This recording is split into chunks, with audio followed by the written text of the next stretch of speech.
Welcome to Veteran State of Mind. I'm your host, Geraint Jones. Good to be back with you guys. Got a returning guest on the podcast today. Before we get to him, I would ask if you lend me your ears for a couple of minutes.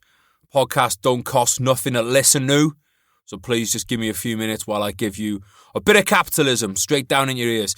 But I'm going to be doing you a favour with it because, look, I've been thinking, right, bars are going to be opening up soon, aren't they? Hopefully, a couple of months, if we're not all in the gulag. And when you get in there, everyone's going to be saying the same old shit, aren't they? It's going to be like, did you get AstraZeneca or did you get Pfizer? Or it's going to be shit chats. You know, you're not going to have anything to say, really, because you haven't been doing anything for the last year. But then I thought to myself, guess, what if you were to go up, you sidle up to a piece, could be a lady, could be a man, could be whatever you're into, and you put your hand on the bar, and they're like, ooh, what's that on your wrist? And you're like, that, my dear, is a Zulu Alpha strap. It's a bomber's watch strap for Ali blokes or Ali women, Ali whatever you are. Zulu Alpha straps, they've been supporting us from the very beginning of the podcast. And let me tell you, they have some absolutely banging straps at the moment. Banging straps, that sounds a bit wrong, doesn't it? But there you go, we like it a bit wrong on this podcast. Check them out, guys. They got some mad colours in at the moment. They got some awesome designs. I like the Blackbeard one a lot. Check them out at Zulu Alpha straps. A picture paints 1,000 words, and I think the pictures will really do them justice. As I've said before, I am a wordsmith, that's true. But even I am limited when it comes to describing a watch straps. So what I'm trying to do is direct your eyes to their social media. You'll see the watch straps. You will fall in love with them. Maybe you can make a little cat necklace out of one. There's all kinds of things you could do with the Zulu Alpha straps. Check them out at Zulu Alpha straps. They're linked up in the show notes. Also want to say a massive thank you to Combat Fuel. Combat Fuel, you make my gains so juicy, it hurts. I'm loving it, loving the pre-workout, and I'm looking forward. I haven't tried it yet, but I am pretty excited about the mango flavour pre-workout they've got coming out. I am a man who enjoys his mangoes, so I'm looking forward to that one very much. As in, wink, wink, please can you send me some. Vegan protein, salted caramel, delicious. Wouldn't recommend mixing it with mango pre-workout, but separately, I would definitely recommend them. Love the Mountain Joe bars. I'll blast it through them. I'll tell you that though, warning on the Mountain Joe bars, do not eat 4 of them in one sitting, because I did that and yeah, I wasn't very popular in the house afterwards, put it that way. But love them, Mountain Joe bars, salted caramel, vegan protein. No, am I a vegan? Oh no, but I do identify with veganism when it comes to delicious protein shakes. So that's what I use from them. Check them out, guys, at Combat Fuel, Combat-Fuel on the interwebs. Everything linked up in the show notes. All right, today's guest, we've had him on the podcast before. He's a top bloke, and a lot of you guys wanted him back on, and I wanted him back on. So we got him back on. Just make things happen here at the podcast. His name's Raul Martinez. He was a cop in Chicago and across different parts of America. He served in the American in the war in Iraq with the Americans. He's a top bloke, survival expert. He's one of those blokes he's like a Chuck Norris, but he's got a better beard than Chuck. Let's get to him, shall we? Please give a very warm welcome to Mr. Raul Martinez.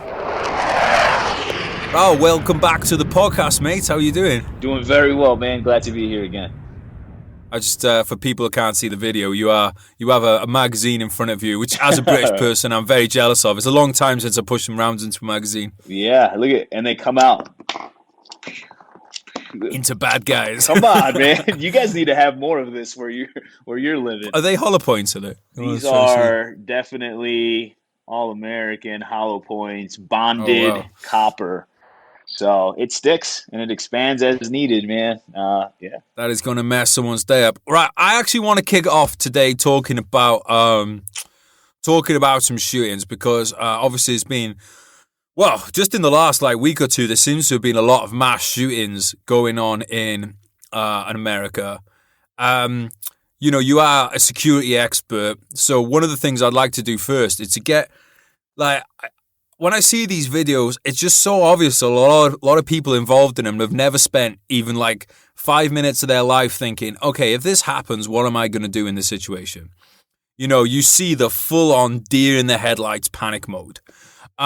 So can you talk us through what someone should do if they ever find themselves in a situation with an active shooter? What are things that people could be looking for to prevent that kind of prevent themselves ending up in a situation like that. But if they were to end up, what should somebody have into their head and put into their family's head, so if they do find themselves in a situation like that, then they're not a deer in the headlights? Brother, that's such a great question, and it's such a hard thing to answer because these things tend to happen in places that aren't hardened, not only as a facility, but the people aren't hard. You know what I mean? This doesn't happen in a low income community or a low income place where people are carrying guns and people don't care about violence. They will come up to you and punch you in the face while you're holding a gun. Like, that doesn't happen in those communities, right? Or it doesn't happen as much or as prevalently as what happens at a Walmart or it happens at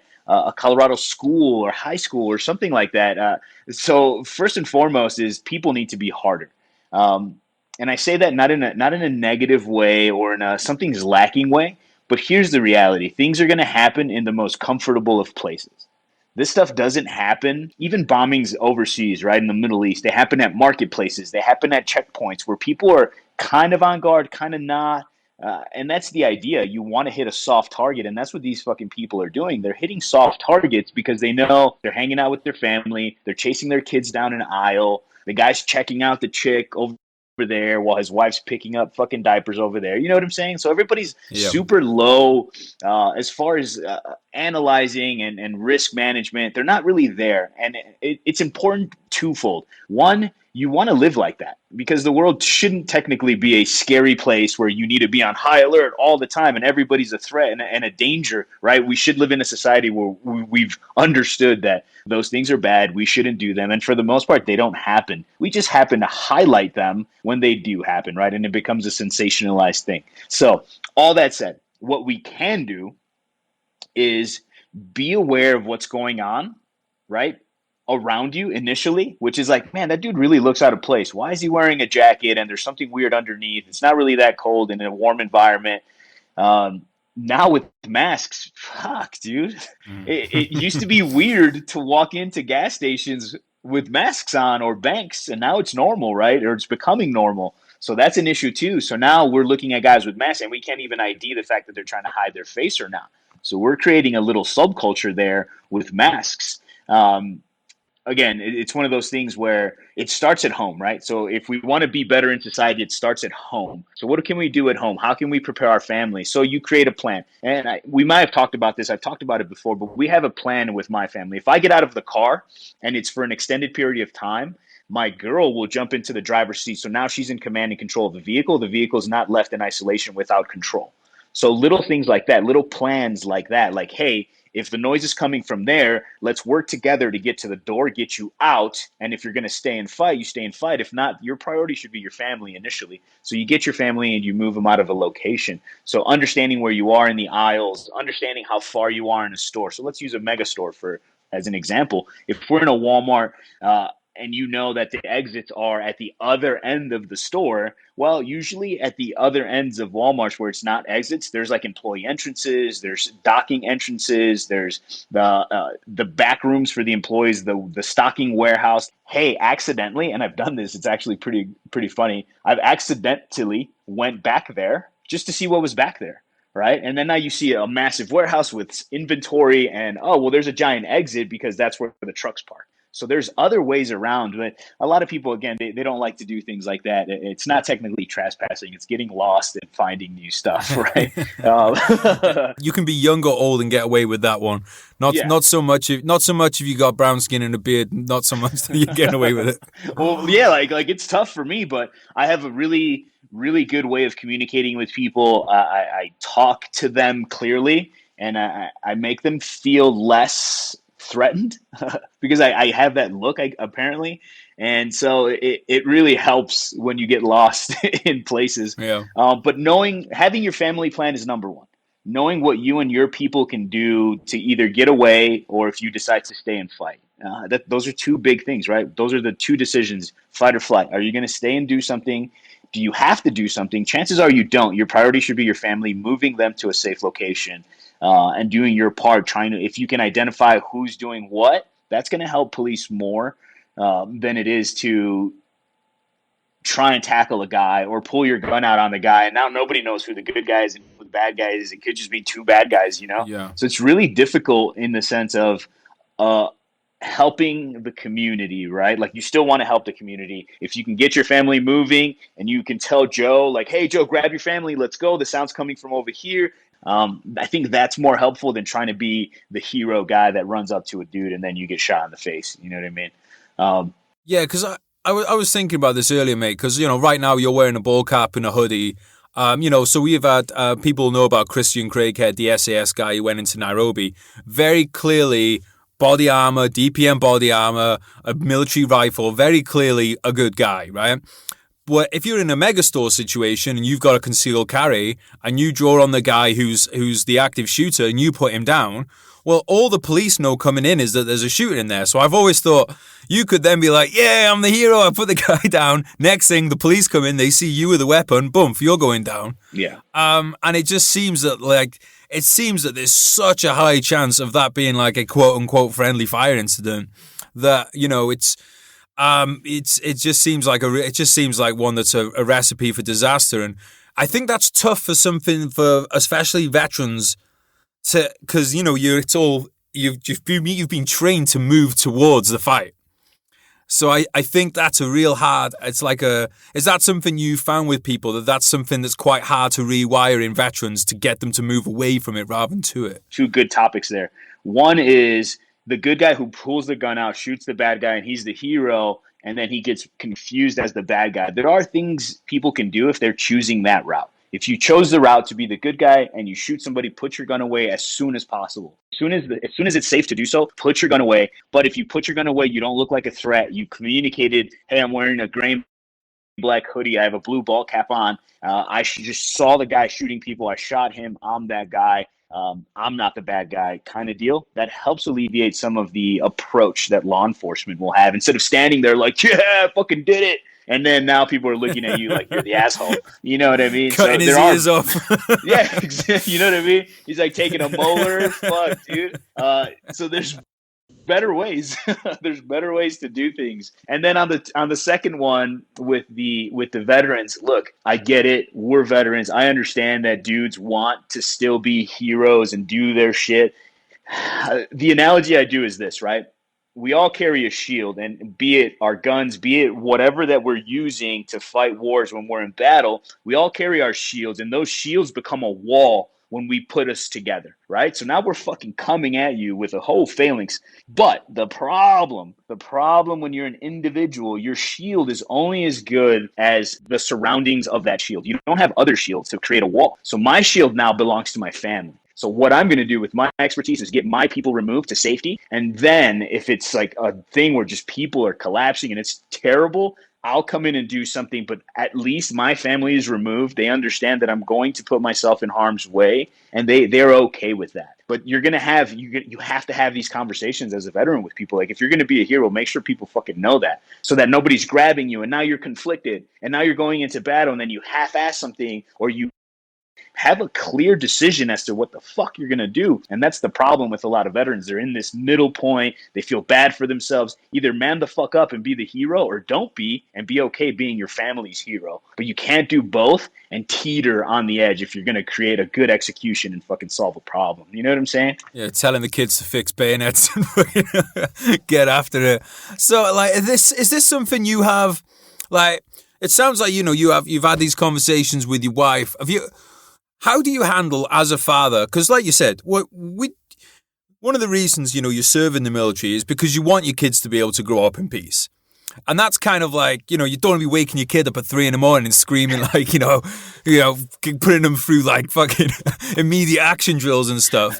But at the same time, obviously you want kids to be prepared. So as a father, how do you balance out preparedness with wanting your kids to live in the safety that you've provided? A lot of it is education, man. It's educating them on just being comfortable with things that you're doing, right? If I just wake everybody up, oh shit, something bad's happening, and everybody's freaked out, that's terrible. Nobody learns anything. Everybody's just exhausted the next day, and there's this crazy adrenaline dump, and everybody's full of cortisol, and everybody's just fucked up for like a day or two. But if you talk to them in isolation, you talk about the potentials, but you don't make it scary, you make it educational, then things can become fun. If you freak people out like, oh, somebody's going to come in and kidnap you, well, fuck, now that kid's going to have nightmares, right? But if you talk about how securing doors and securing this allows us to sleep better at night because people can't just come in if they want to, they have to get through these barriers, then they understand that barriers are friends. These are the things that are going to help us buy us time. So if you hear something at the door, come wake me up instead of start screaming or freaking out. You know what I mean? So like those are the little things that in communications, over dinner, at the park, like, hey, look, let's see how many people we can count. How many people are sitting in their cars?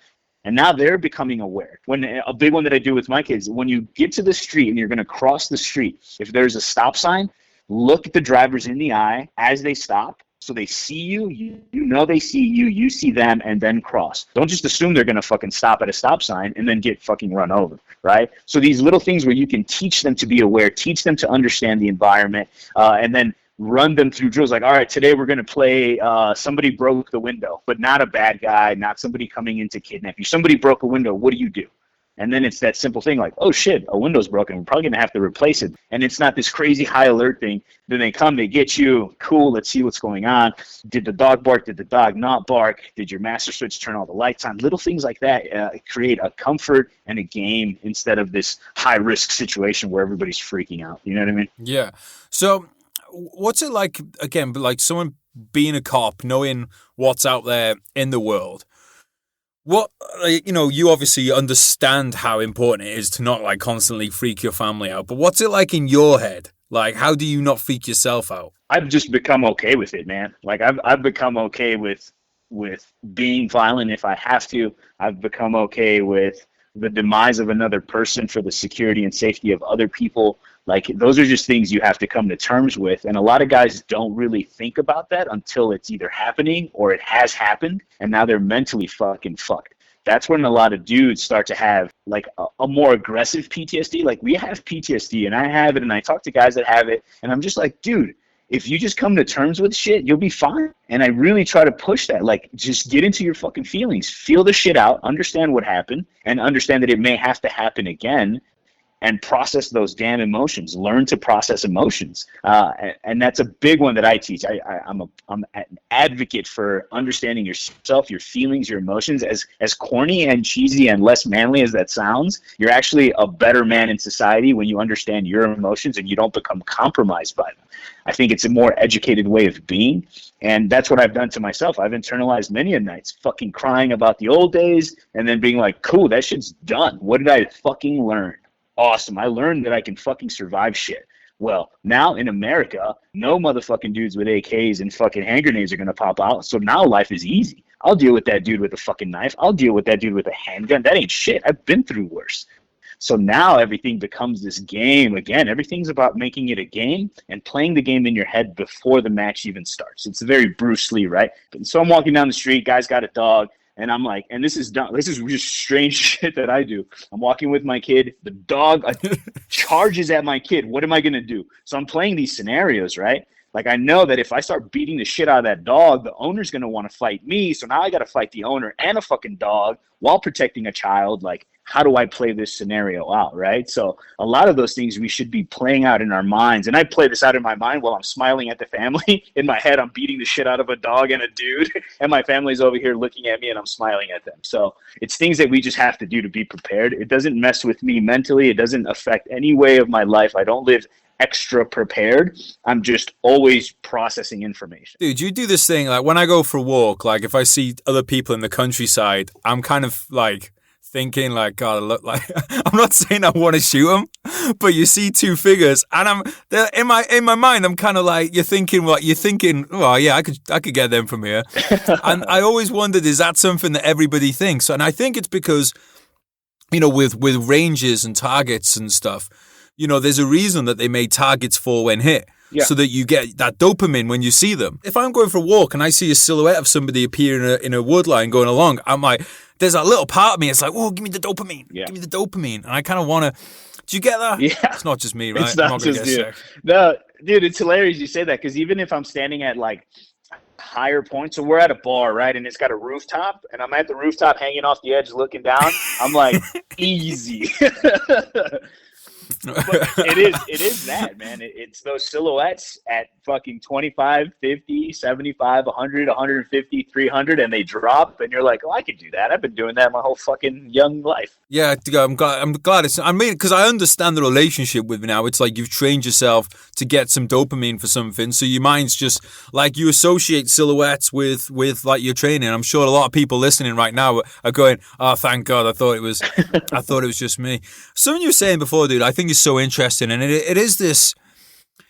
You were saying about like soft people are soft, and we are soft in the West, and it's a weird one, because one of the things that's happened, I don't know if you've been following stuff that's been going on in the UK recently, but there was a woman who was abducted and murdered, and you know, a lot of people have come out with a backlash, and obviously it should go. I have to caveat this because this is 2021, and I can't just say, if I don't explicitly say it, people won't think I care. It's awful what happened to this woman, right? Absolutely awful.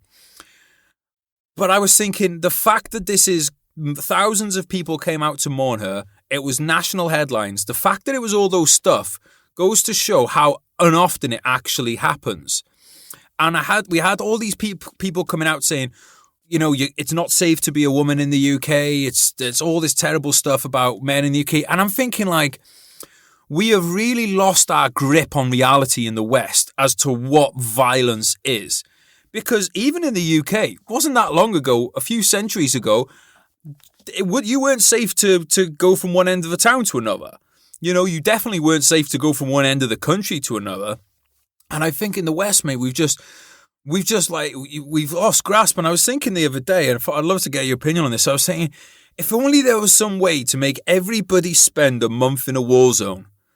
Or like, if you could go in a bubble and just see a war zone for a month, and like, oh, that's what patriarchy is. That's what violence is. That's what genocide is. You know, it's not genocide. When J.K. Rowling says something about women using bathrooms, that's not genocide, right? Genocide is putting hundreds of people in a fucking ditch. Like, how do you feel about that whole kind of like thing? Are you seeing the same kind of thing in America? Absolutely, man. Absolutely. Everybody who criticizes the things at home and they want to create these crazy, almost fucking like overly government controlled things, it doesn't make sense. And a lot of it comes to do with that. They've never seen violence. They've never seen true violence except on TV. And TV skews what it wants you to see, right? And you're absolutely right about it doesn't happen that often, so when it happens, they sensationalize it. It becomes this thing. Before it was a thing to see things in newspapers and on TV, and now the ever so fast internet, it was newspapers.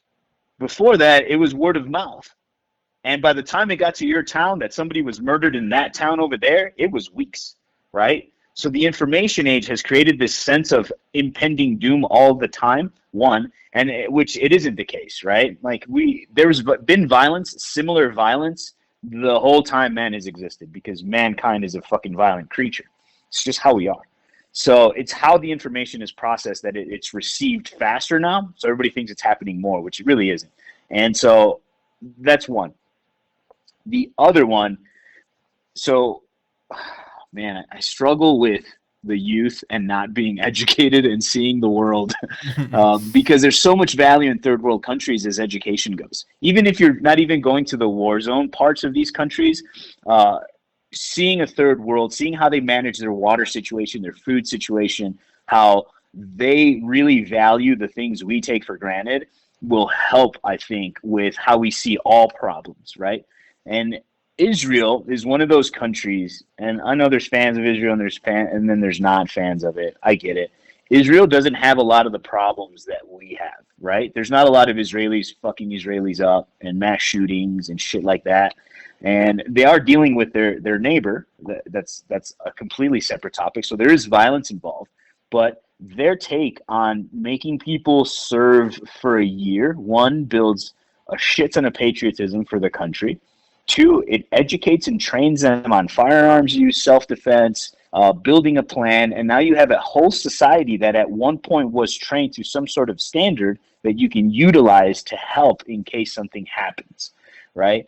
I think that would be a big help for a lot of countries if we implemented some sort of, and it can still be volunteer, and somehow maybe there's incentives for school, because I'm not necessarily saying that it has to be done. I'm not pro making people do shit they don't want to do, but if it was talked about more, if it was incentivized, I think more people would do it, and they would get that general experience of what it's like to hold a gun, shoot a gun, see targets fall, understand the violence or lack thereof of guns. The guns aren't violent. We're violent. Guns just shoot bullets. It can go into the ground, it can go into a human, it can go into the sky.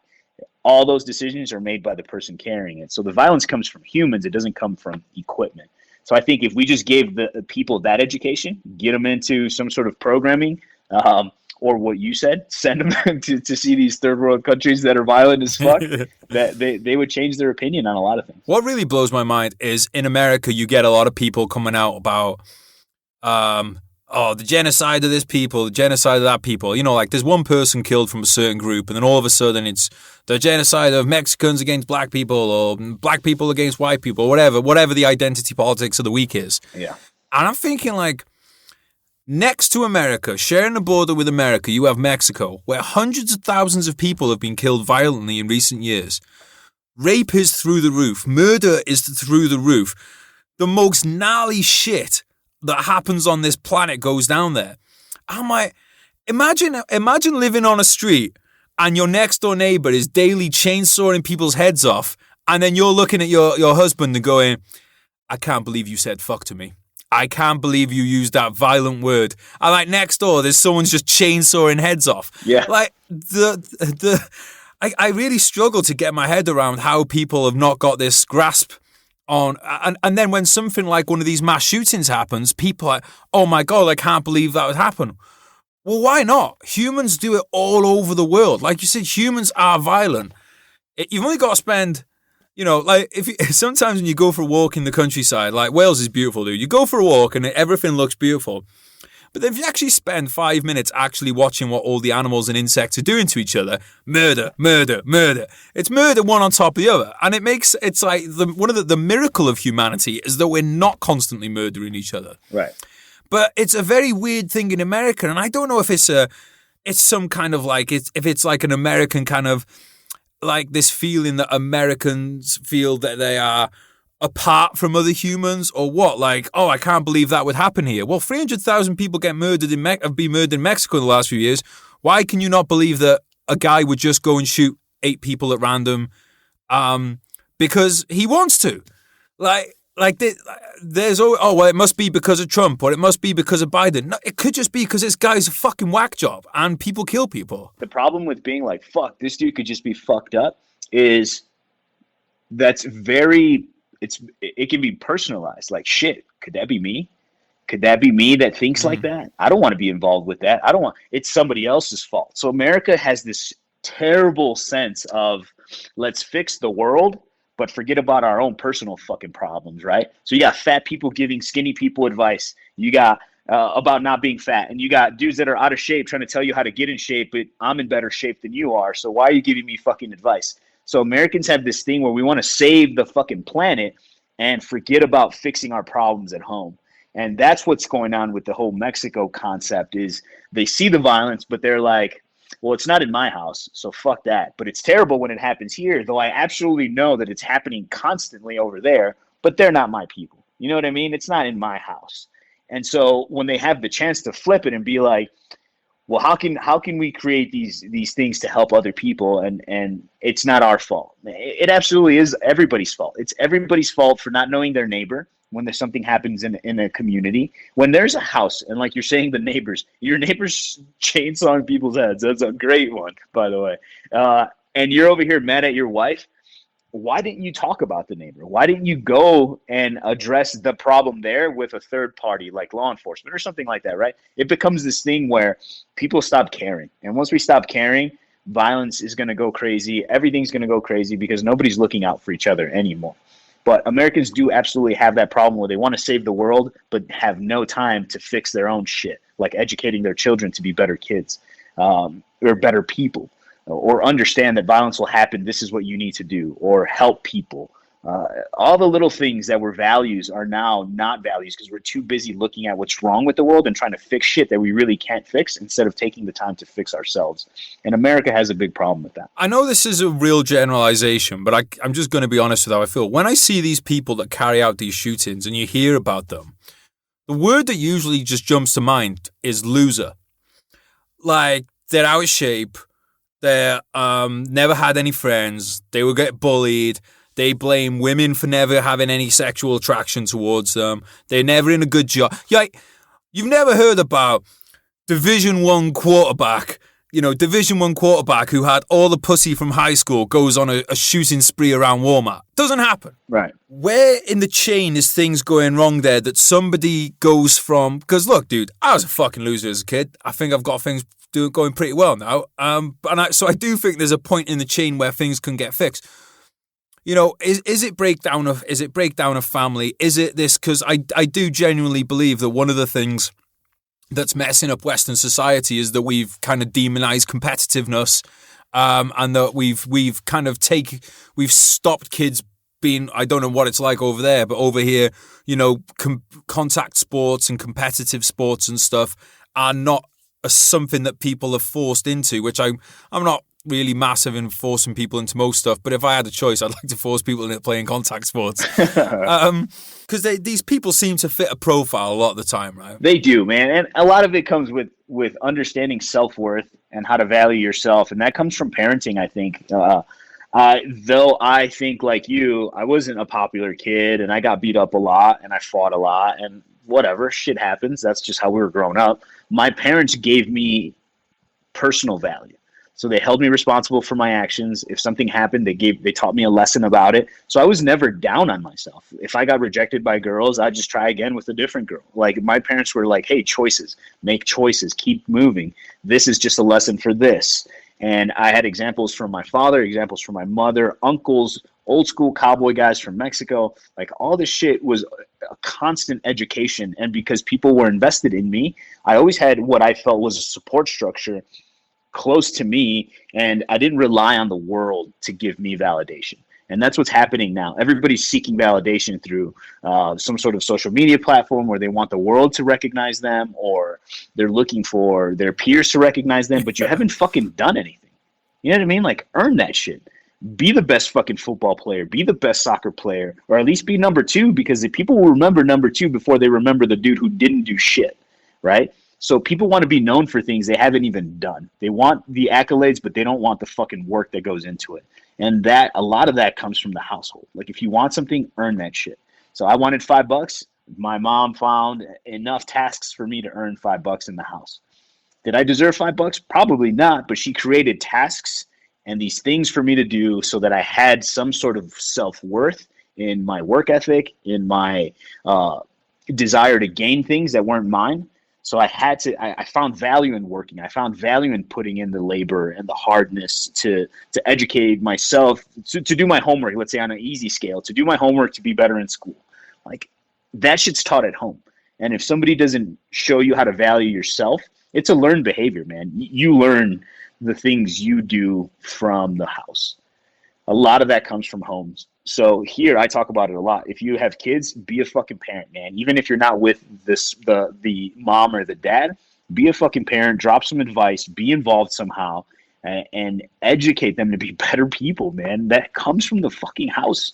But nobody wants to admit that. Nobody wants to say, I fucked up, I failed this kid who then went out to shoot a bunch of people in a fucking Walmart, right? Nobody wants to take that responsibility. For me personally, if I had the choice to backtrack that person, or if I could, I would backtrack it and see all the points where fucking parents failed the kids to actually show interest and value in the child and create that self-worth, and then show you where it leads to this dumbass shit that happens in the world. All right, guys, lend me your ears for 1 minute, because we have some new friends on the podcast. The Escape Games. Escape Games, veteran-owned, veteran operated. Not that we only work with veteran operated people, but at the same time, I do think you'll agree with me that it is pretty awesome when people come out of the military and they use the skills that they've learned inside the military and they branch out and acquire new ones. So I'm gonna read you a bit from their website about what they're up to. So the escape games are a set of evade and escape events in the mountains. Can you or your team navigate your way across the Lake District, Snowdonia, or the Cairngorms in 12 hours? Can you cover the escape game's 40 kilometers around mountainous landscape in 12 hours? Are you cunning enough to find and use resources available to you to solve puzzles and challenges given to you?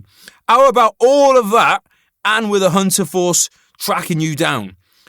This is the ultimate test of skill, fitness, navigation, teamwork, and stealth, aka sneaky beaky.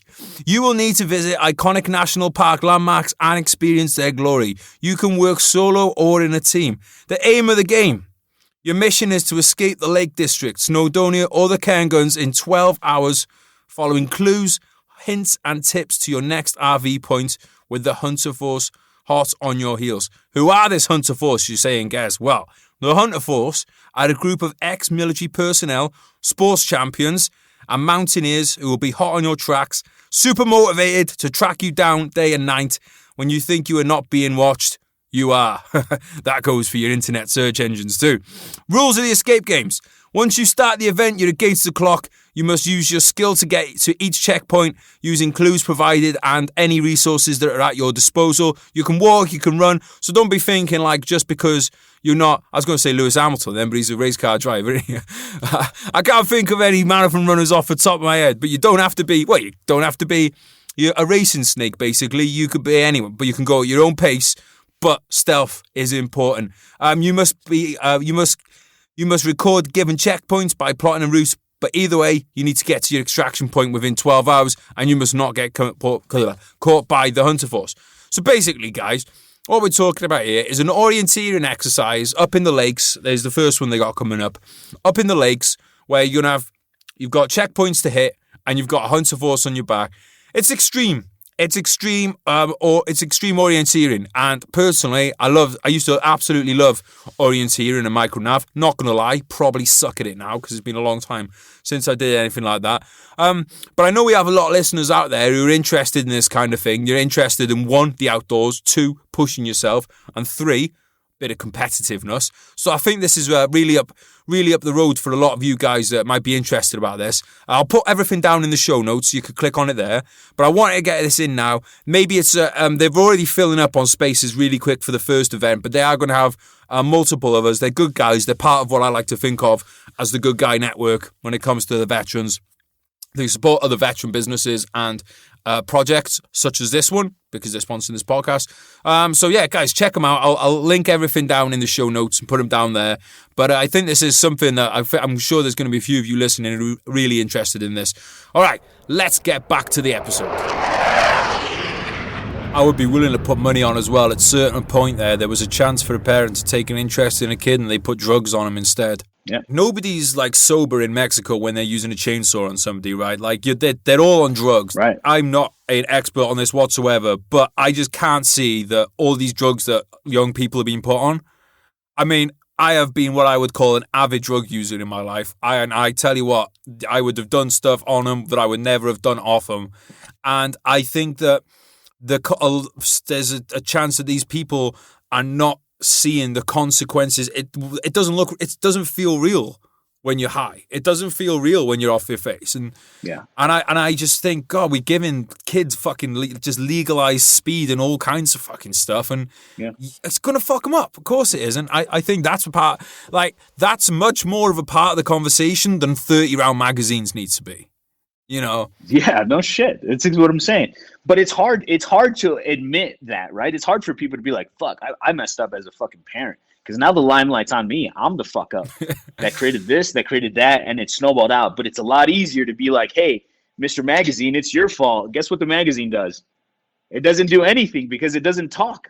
Because it doesn't have action without somebody creating action. It's just a fucking object. It's easy to make things have fault that don't defend themselves. Yeah, it's nuts. And one of the things I always find like interesting in America as well, you've got, you know, and I'm not one side or the other, dude. I'm very centrist. But you've got politicians who are like, right, we're going to stop 30-round magazines. All right, Raytheon, here's your new contract for intercontinental ballistic missiles. I'm like, you motherfuckers. Because these, like, the arms companies are like, all right, okay, punish us, wink. And then at the same time, they're getting these new fucking contracts.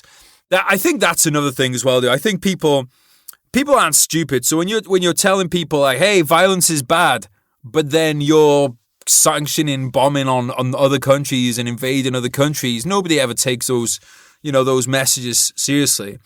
One of the things I wanted to ask, because I mean, I don't know if it's just because of the way that it's been portrayed through the media and stuff, but I can't help thinking that America is less safe now than it was in 2019. That's kind of my opinion, and I am aware that might be because of the way that it's portrayed through media and stuff, but I think even with that filter on, I still feel that way. How do you feel about that? Do you think America is as safe, safer, or less safe than it was in, like, kind of basically pre-COVID? Pre-COVID / pre-George Floyd? I mean, to be honest, I think we're okay. The media does have a tendency to portray us however they want to portray us, especially with this. The COVID thing was just an interesting thing that happened in the sense of how it weakened resolve because we were trying to be hypersensitive to people dying. Look, the people dying of COVID had pre-existing conditions. COVID just fucking amplified it, and they fucking died. Look, viruses are going to kill people. Shit's going to kill people. Your fucking habitual overeating of shit is going to kill you. Drinking too much is going to fucking kill you. So COVID was just this weird thing where it was weaponized to create an environment of fear, and it sucks. And that fear created this sense of panic. Panic created uncertainty. Uncertainty allows everybody to think that they can come and fuck with you, right? It's that kid who looks down when he walks past some bad guys versus the guy who looks everybody in the fucking eye. That's what that did, right? So I don't think we're in a weakened state. I don't think we're any weaker or stronger than we've ever been. We have things that happen inside of the government. So we have strong generals. We have strong military guys that aren't politically driven. Their whole job, their whole life is to make sure the country's well protected outside of the bullshit politics people see on TV. We have organizations working in a shit ton of countries, overtly and covertly. We're fucking everywhere. I don't fear for the safety or security of the country as a whole. The problem with any organization, and let's just consider the corporation side of things, America as a corporation, if you have a shitty CEO, if you have shitty leadership, then there's problems in the way you're perceived. If you're still lucky enough to have good people under you, I think you'll be okay.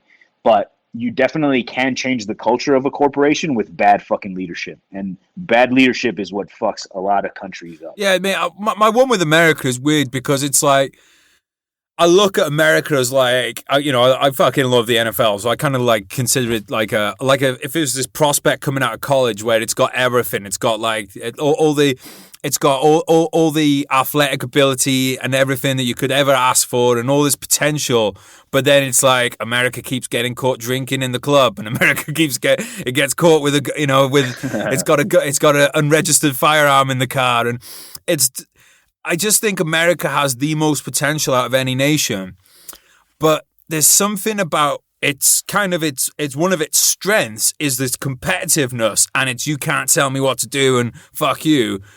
And unfortunately, now that identity politics has really got in the mix, that strength is almost becoming the biggest weakness because it kind of gets to the point where it's like, well, yeah, I know I said last month that was a bad thing, but now my guy's done it. He's my guy, so it's not a bad thing anymore. And instead of this thing of, right, these are our set of morals that I agree on. If someone crosses this line, it doesn't matter if he's blue, red, or pink, or whatever. I am going to be, I'm going to stand up against that. This is what I believe about, let's say, the Second Amendment. And I'm not going to change my mind just because, well, now the guy that's saying it is red, now I'm going to go along with it. And I feel like the identity politics is like, if anything's going to unravel America, I think that's kind of what it is. Is that something because obviously this is kind of like a thing from on the outside looking in. Is it something that you've found in the last 5 years has become more relevant in real life, not just like media life, social media life, but actual in real life? Do you see it becoming more of an issue? Do you think that people are talking more about race, more about gender, more about sexuality and all that stuff than they were 5 years ago? I don't actually. And I travel a lot and I meet a lot of people. I travel the country all year long, and I'm in airports and I'm at hotels and I'm at dinner at restaurants, and no one gives a shit the way the media gives a shit. So the only true portrayal of those things or the highlight of those things is on fucking TV or in the internet. Everyday people aren't fucking concerned with stupid shit like that because they know it's stupid. And they're like, wow, that's kind of like what's going on in the news. It might be brought up in a conversation as a topic that just gets kind of just brushed over because it's just something they saw on TV and somebody wanted somebody else's opinion, but it's not a highlight of a conversation. I've not had to sit down with anyone as of the last years to this day and solely talk about that topic because people don't really fucking care. You know what I mean? Yeah. America is still pretty hard up on what they believe. And so for the most part, if you are fucking gay, outstanding. Do your fucking shit. Just don't force me to fucking be gay because you're gay. And that's how people are here. Like, hey, just because I don't like dudes doesn't mean I hate gay people. It just means I don't like fucking dudes, bro. Like, chill out. Let's not be fucking weird about it. But their identity is so attached, and it goes for race and gender and all this bullshit. Their identities are so attached to them that they think it's a personal fucking attack, and it isn't. Nobody fucking cares. Yeah. The only reason people care or become hyper-focused on topics is when you start forcing it on other people. You start forcing it on me, I'm going to fucking tell you the fucking truth, and you're not going to like it, and now there's going to be a conversation that can potentially turn into an argument, that could potentially turn into us not even liking each other, even though we were friends 5 minutes ago. Just don't force me to do shit or like shit that you think is the way to be if that's not the way I see it, man. I love talking to people of all fucking aspects of everything. Just don't force me to believe your shit. I have my own opinions. I think my own opinions are my own. I formulated them through education, life experience, and travel. It's not just, I woke up one day and I wanted to be a fucking girl. You know what I mean? It's just fucking weird, man. Substantiate your fucking position. Have a good argument for why you believe, not just, because I believe it. Well, I don't fucking care that you believe it because you decided to believe it. Tell me why you believe it. Be an educated, responsible individual that can hold an actual conversation, not just tell me some bullshit that you feel in your feelings. Feelings come and go. We've been in love. We've fallen out of love. We found love again. That's feelings. Shit comes and goes. But true, hard facts and understanding and knowing why things are the way they are, that's what's fucking important. That's what creates a good argument. Yeah, I think you're right, mate. I think most people generally would like to just live and let live. I think that's the majority of people. Yeah. I feel where the danger is that you get it's in the media's interest and in politicians' interests to have people divided because, if they have it, that's how they get away with getting away. If politicians didn't have people divided, then they wouldn't be able to get away with shit and then still get reelected because it wouldn't be a team sport anymore. People would go, fuck you. No, you had that scandal. We're not electing you again. Yeah. The bit that does worry me is the kind of normalization of, no, if that person doesn't agree with you, you're okay to attack that person because they are X, Y, Z. They must be an evil person. Yeah. That is the bit that worries me because I'm a 2-hour flight from Bosnia here. And I think people forget in Europe, 20 years ago, neighbors were lining up their other neighbors and filling ditches with each other. Yeah. 20 years ago. Fucking 20 years ago, bro. Not like that's just before 9/11. People were putting each other in Europe in mass graves because he believes in Allah, I believe in a Christian God, and that happened very recently, and that was down to because they'd lived alongside each other for a long time, and it'd be, you believe this, I believe that, no, from my neighbor, and then it was one day it was, no.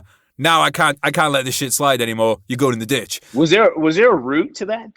Have you figured out where that happened? Where they drew the fucking line and they were like, fuck it, let's start killing each other? One of the things I'm writing about in the Roman history at the moment is I'm writing about a Roman war that occurred in Bosnia 2,000 years ago. And it seems that, like, even back then, it was really tribal. So there wasn't so much of a nation. It was a bunch of tribes, and they'd be like, right, come together to fight for Rome. And from what I can understand, it's always been, and I think part of this is down to the topography of the region. It's extremely, like, there's a lot of, like, really harsh valleys, big rivers, and they've made, like, natural terrain that suits, because they were, like, you'd have, like, hill forts and stuff. So it suited being, like, those kind of, like, hardcore tribes that were like, we're doing our own thing here. And it's also on the, it's also that kind of part of the world it's to the east of Italy, for people that don't know where it is. It's a kind of a confluence of Europe, then you've got Eastern Europe, and then you've got Turkey and all that. So you've got all these different things coming in all the time. So a meeting point of different religions. Where it fell apart in the late 90s and stuff, I think it was just, and correct me if I'm wrong with this, anyone listening, I think it basically came down to a few people saying, we want our own voice now, we don't want to be a part of Serbia or Yugoslavia anymore, we want to be our own separate group.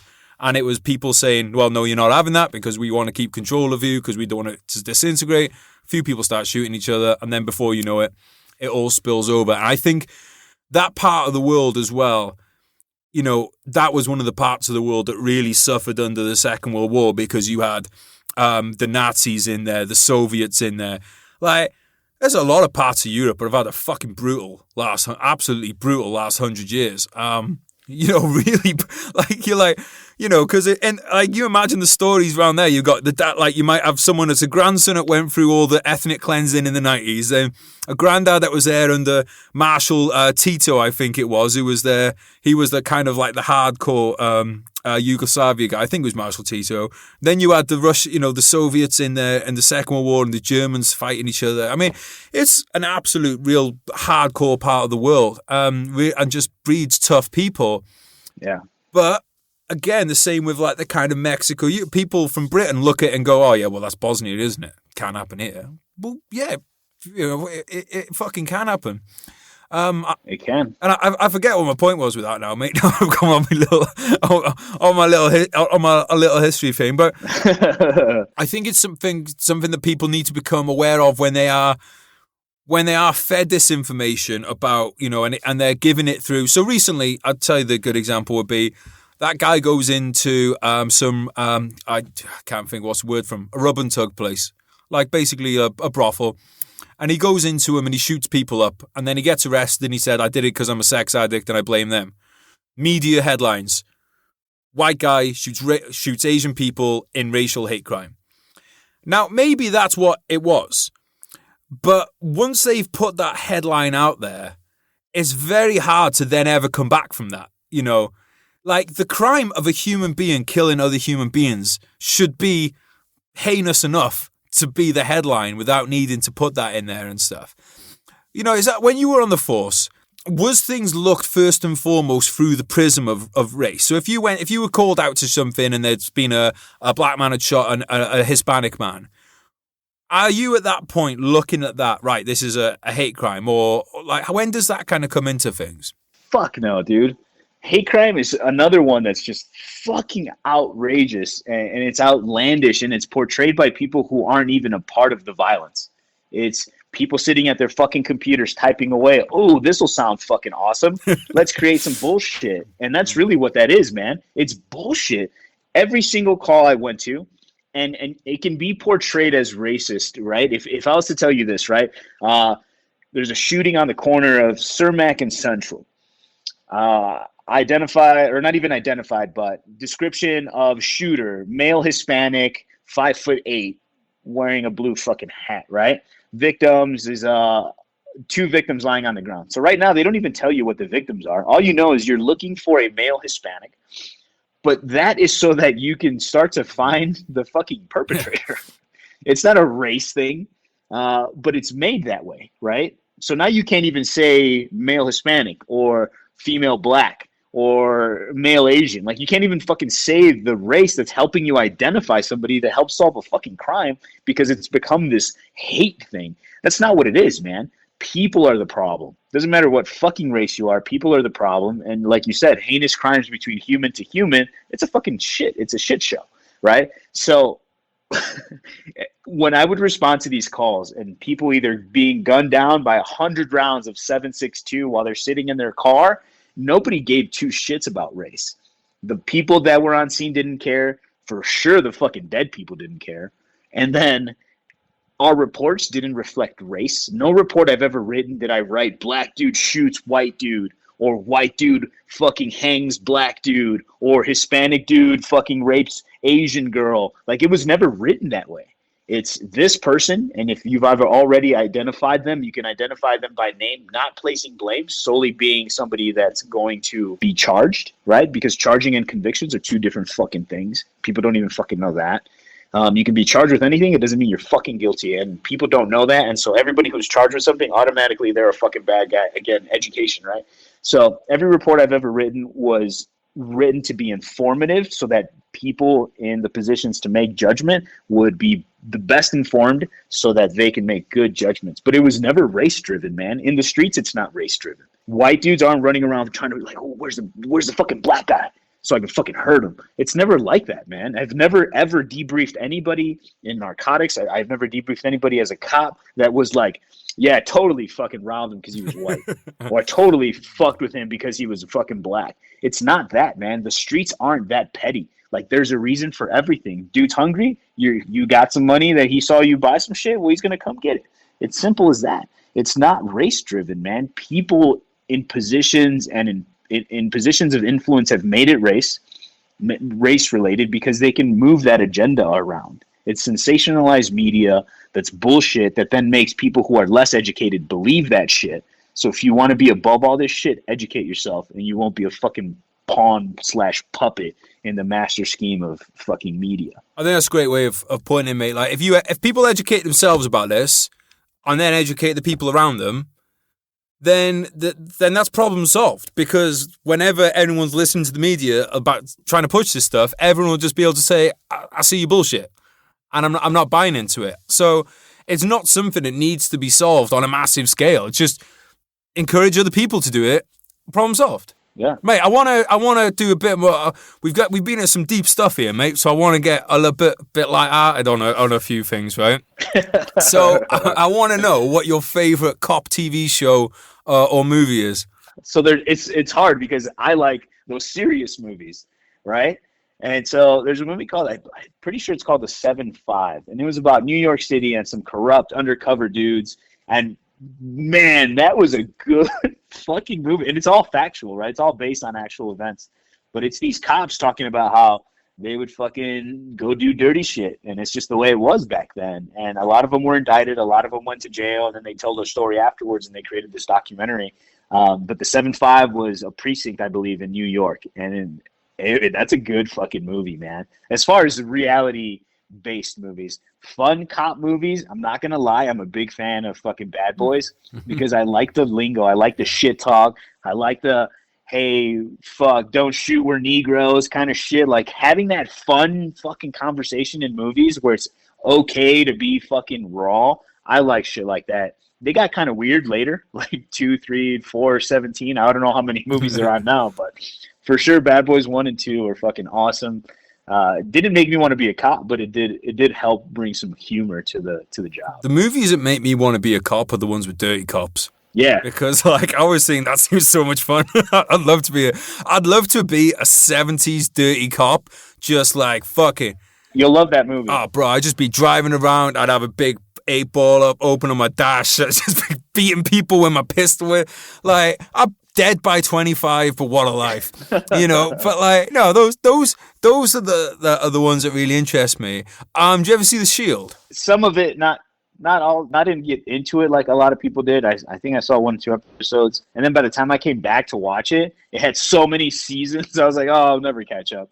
But I heard it was good. Yeah, I got into that one when I was working on the ships. You know, like one of those days, you know, like on deployment where you can just like you just watch a box set in a day, and like all your dreams are just permeate. Like that's always I say to people that want to go. Like, if you want to go on a trip, just watch an entire, like, stay up for 24 hours, watch an entire series. When you finally go to sleep, you'll have like a lucid dream where you're in that show. It'll be great. That and some mushrooms will help. You know what I mean? Those are apparently. I just heard those are decriminalized in DC now. Mushrooms and I can't remember what else it was. I think it was was it? I don't want to say in case I get it wrong, but there was mushrooms and some. Oh, DMT was it? Yeah, was decriminalized in there. Brooklyn Nine-Nine. You ever seen that? The comedy show with Adam Sandberg? Yes, I think so. What's your thoughts? I didn't watch it enough to have an opinion on that one. Well, I'm going to tell listeners I like it, although it does take a dip. But that's an interesting one, actually, because in recent seasons, we were talking earlier about like the kind of agendas in the media and stuff. When I watch it back now, the later seasons, you can really see certain things. I'm not going to say anything about it, but you can see certain narratives begin to get pushed. They put them in? Yeah. That's right. And I'm like, all of a sudden, like a character that was, a character that was like straight for 4 seasons, then like, oh, now I'm gay. Like, really? Where'd that come from? Yeah, because that's the popular thing to be right there. So depending on who is pushing the show or what network it came from or where it's being made, I'll shy away from some stuff. Have you seen Mindhunters? Yeah, I have. That's a good show. Yeah. So Mindhunters is a good one. I think there was another one. What was it called? It's not True Detective. It was another detective show with Matthew McConaughey and the dude from Zombieland. What's his name? The funny guy, Woody Harrelson. That's True Detective. First season. Yeah, the first season. Yeah, the first season. Yeah, the second season. Yeah, sucked. third season's good too. The first season was awesome. Is it? It's not as good as the first. First season was one of the best bits of TV I think I've ever seen. Yeah, that was quality. And then Mindhunters is good with the whole progression of the FBI criminal fucking psychology shit. Those are good too.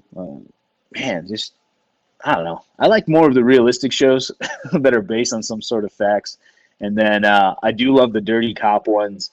And it's just there's some absolute power in that sense where you're like, well, I'm going to rob you, call the cops, I am the cops, and then you fucking hit them in the face with your badge. You know what I mean? Like, there's some level of power that's pretty fucking cool and all that shit. Obviously, like, it's impossible to say, but are corrupt cops more prevalent than people realize? No, I think there's less than people think.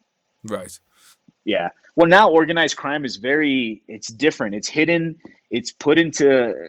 Not that it wasn't always hidden, but organized crime they played their role in securing a city, if that makes sense. Yeah. They didn't allow certain crime or criminal elements to take place. They didn't allow certain drugs to come in, right? Like the Italians were very against drugs during the rise of the alcohol prohibition for America. So they didn't want any drugs. We're just going to push alcohol. And then that helped the community, and then all those things shift, power shifts, everything changes. But some cops aligned themselves, from what I would gather, they would align themselves because it was helping in one way, but you were kind of being a fucking asshole in another way. And that's ultimately, that's everything, right? We like to eat cheeseburgers. We're being an asshole to a cow, but we're enjoying the shit out of that cheeseburger. You know what I mean? But it's also providing a job for somebody else. It's providing a shit ton of jobs. It's providing a job from the cattle herder to the slaughterhouse people to the fucking cooks to everybody who has a hand in that. So I think that's how we've all just done things, man. And now people just are upset about that, and they have nothing to do with it, which I don't understand how the fuck you can be upset with something that you're not a part of. Again, I keep coming back to Mexico because, well, one, I really want to go to Mexico. It's awesome. Two, I just think it's such a great example, yeah. But I think Mexico is a great example of sometimes you should just let some corruption go, because not like, the Mexico, when they were kind of allowing the organized crime to happen on a national scale with like one kind of big super cartel, probably you could make a fair argument and say, well, that was a much better solution for the country than trying to attack it and having now all these different cartels at war with each other. And it's the same as anything, man. It's like corrupt cops in the US, like you said, like especially back in the 70s and stuff. That probably meant in some areas that crack didn't come into the area, right? But or someone that was molesting kids might just disappear, and that kind of thing. And I'm not saying I agree with it, but I'm not saying I disagree with that kind of thing either. I think there's a lot to be. I think one of the reasons, from an author's point of view, I wouldn't have any trouble selling a book where the guy was a cop who would, on the side, off child molesters. A lot of people are going to want to read that book. you know? It's because it does go back to like that original conversation we're having about taking responsibility, right? Individual responsibility, then neighborhood responsibility, then overall community responsibility. So now people are actually being proactive in this like fluctuating, kind of like a lung expanding and closing situation where you're at home, you fix your problems here, everything's fucking fixed. How can I fix the community? How can I fix the neighborhood? And then it all comes back and you start all over. And if you're constantly flushing out shit and cleaning out what needs to be cleaned out, then things are just better. And that's kind of what it was back then. They're like, they didn't have an overarching government that was going to send in the FBI to help solve this shit. Everybody knew who the fucking child molester was. Somebody had the balls to get rid of it, and nobody talked about it. Yeah. You know what I mean? That was back in the day. Now everybody matters. Child molesters apparently have a mental disorder, and let's give them a second fucking chance and gender this. And it's so fucking stupid. Dude, we have a friend of mine who she got molested for 5 years. The guy got 3.5 years. I'm like, what kind of fucking world is it where he does less time than he spent doing the crime? Yeah. Like that's just fucking, insane. And and I know the cops don't want that. No. And I know people don't want that. And I'm like, so how is it happening? Like, who's the person other than the perpetrator? Who's the person that wants this leniency? It just doesn't seem to make sense at any kind of point. It doesn't, man. And what's weird about how people get upset with like law enforcement, right? This whole the police, defund the police, and everybody's mad at cops. Here's the thing. The only reason why people are mad at cops and not mad at judges is because judges don't walk around in the streets telling you, hey, man, don't do this, don't do that. Mm. Politicians aren't fucking stopping you and checking your car because your shit's all fucked up. Yeah. But those are the people making the decisions that allow crime to fucking rise, man. A cop can only do so much. He can present a case that needs to be substantial enough to go to court. The judge that makes the decisions on what's going to happen next, or the individual's peers are going to make a decision. Politicians help influence judges. None of that has to do with the street level shit, right? But you get to see a cop in uniform and you get to see a police car driving around. So what's the easiest way or form of blame placing is the fucking car that just drove by with the guy sitting inside of it. Because you don't ever see the judge who makes these stupid decisions that allows criminals back into the street. You don't see the politicians out there doing shit. You see them in billboards and ads, and that shit's so impersonal. But you get to see cops every day, and it's easy to point your finger at those guys because they're constantly there. But that's the extension of somebody else's decision-making, dude. But people are just naive, and they don't want to see past that. They're just not educated. They're okay being fucking stupid. Yeah, it must be fucking heartbreaking for a cop to fucking arrest someone for child molesting and stuff, and then to see him get that kind of sentence. Like, it must be fucking horrible. And I take my hat off to him because I have my issues with law enforcement in a lot of ways, but there are obviously the ones that, break up those kind of rings and stuff. And that to me is where police should be. I think we should police evil, and there is evil. Like, yeah. I don't give a fuck if someone's smoking weed. I can't give a fuck. Like, if someone's smoking weed, I don't care. I don't care if someone is doing that kind of thing. I don't care if someone is going on a council field to kick a football around. I don't want police dealing with any of that stuff. I want them dealing with evil crimes, and I think most people think the same. If there's any cops listening, I do appreciate the work that they're doing. Mate, it's flown by today, as ever. Thanks so much for coming on, mate. Yeah. I'll tag everything up on the show notes so people can click through. But have you got anything going on that people should know about?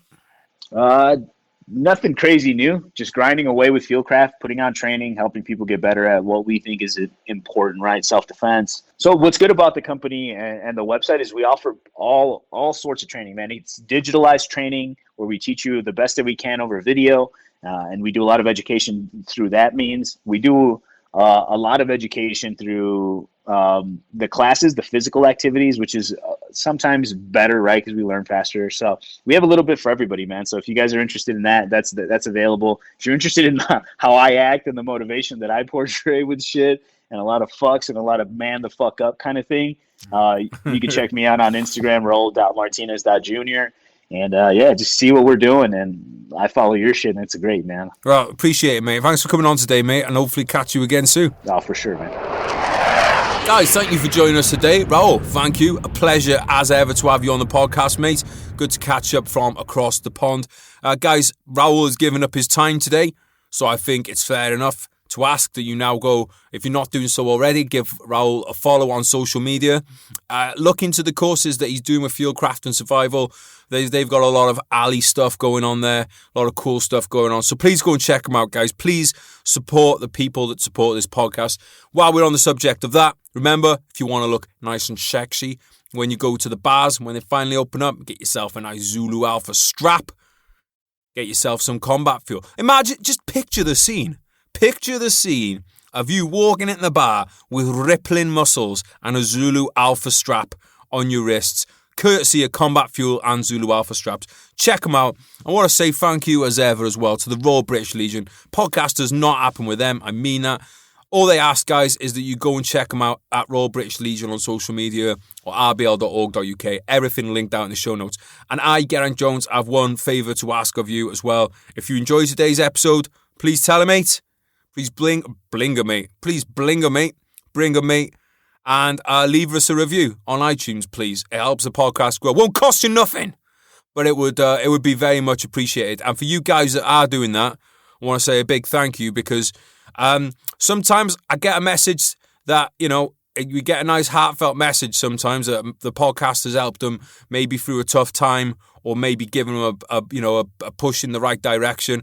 not the push, because obviously we could push people in the wrong direction too, but it gives them a push in the right direction. And that wouldn't happen without you guys sharing the podcast and spreading the love. So please keep doing that.